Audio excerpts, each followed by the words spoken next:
another. There are no obstructions in the home team dressing room, no pillars or posts. It's a very positive dressing room and it sends off good vibes. Unlike square-shaped rooms that have points and corners with people stuck away in a far corner and not being able to get the attention of the person talking to them. So obviously Mr. Wenger designed the away team dressing room square.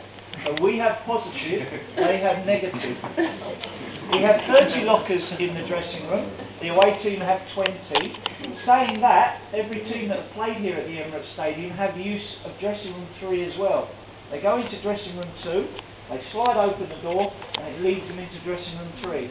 So every away team actually uses 2 and 3 on a match day here. So they haven't as many lockers, as much floor space. Obviously they don't have the warm-up area and the hydrotherapy spa. They also don't have the cushions you're sitting on. When we first came to the stadium, the Arsenal players didn't have cushions. They complained that the benches were uncomfortable. We brought in cushions. There is another reason for the use of the cushions. When the players come in at half-time and their blood is pumping and circulating and their adrenaline is flowing, it doesn't help to sit on a hard wooden bench. It helps to sit on a nice soft cushion which keeps the blood flow going. So that's why we haven't put the cushions in the away team dressing room.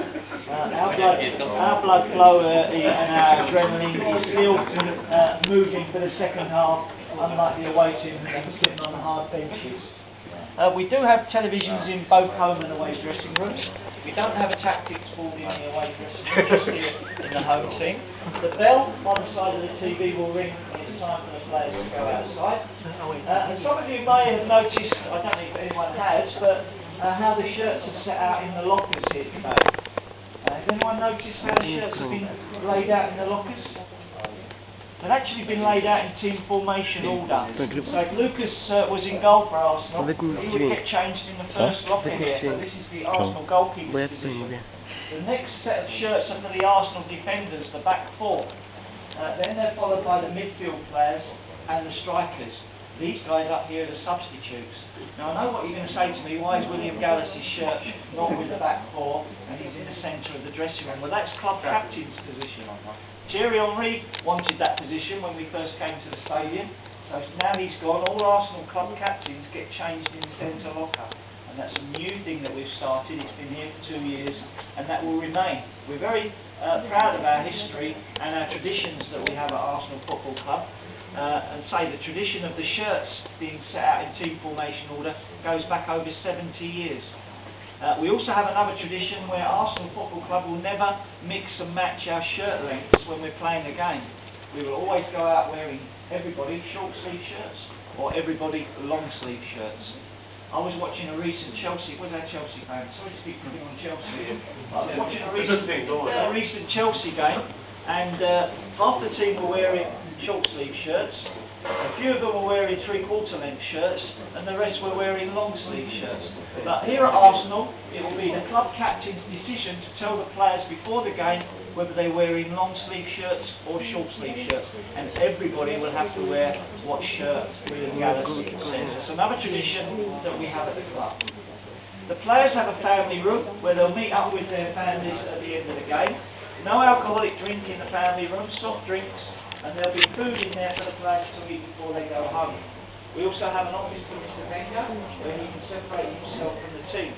On the tabletop here, I was only told this yesterday actually because I took Justin Hoyt, Arsenal player, around the stadium on a tour, and we asked him what happens with the players' music, because we always believed that Thierry Henry had the choice of music in the dressing room. Since Thierry's gone, what the players do now is pick one song that they all like.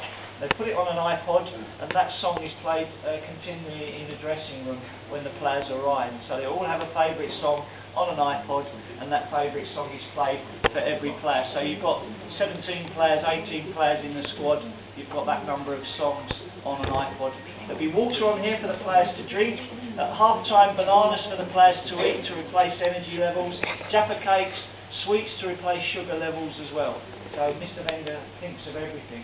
He obviously changed the players' diet when he came to the club because they were drinking too much beer and eating too much junk food. That's all gone now. Healthy food in the family room at the end of the game: chicken, fish, pasta, pizza, fresh vegetables, fresh fruit, all healthy foods, no alcoholic drink in the family room, soft drinks, tea and coffee. All changed since Mr. Wenger arrived. Lots of clubs, well, near enough every club has followed suit since. There you are. Okay, if you want to take the final picture.